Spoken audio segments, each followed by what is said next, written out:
সারা দেশে অব্যাহত ধর্ষণ ও নারী নিপীড়ন এবং বিচার বিভাগের অব্যবস্থাপনার বিরুদ্ধে ফরিদপুরের সাধারণ ছাত্র জনতা আজ রবিবার সকাল 11টায় বিক্ষোভ মিছিল করেছে।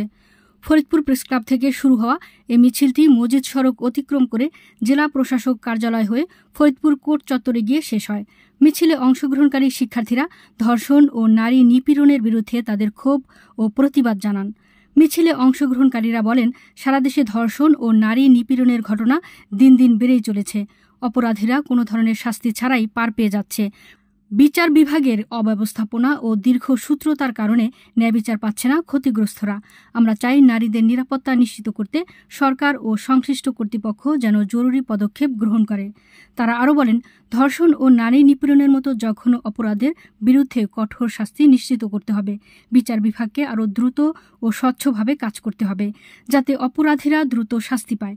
শিক্ষার্থী নীরব শান্ত বলেন, আমরা ফরিদপুর কোর্ট চত্বরে এসেছি আমাদের সম্মানিত আইনজীবীদের হুঁশিয়ার করে দিতে, যেন তারা ধর্ষকের পাশে না দাঁড়ায়। তাদেরও বোন রয়েছে, মা রয়েছে। ধর্ষক কারো মা বোনের ক্ষতি করবে না, এটা কে বলেছে? তাই আমরা চাই ধর্ষকের পাশে কেউ যেন না দাঁড়ায়। স্থানীয় বাসিন্দারা এই বিক্ষোভ মিছিলকে স্বাগত জানিয়ে বলেন, নারীদের নিরাপত্তা ও অধিকার রক্ষায় এ ধরনের আন্দোলন খুবই জরুরি। সরকার ও সংশ্লিষ্ট কর্তৃপক্ষের উচিত এই সমস্যার সমাধানে কার্যকর পদক্ষেপ নেওয়া।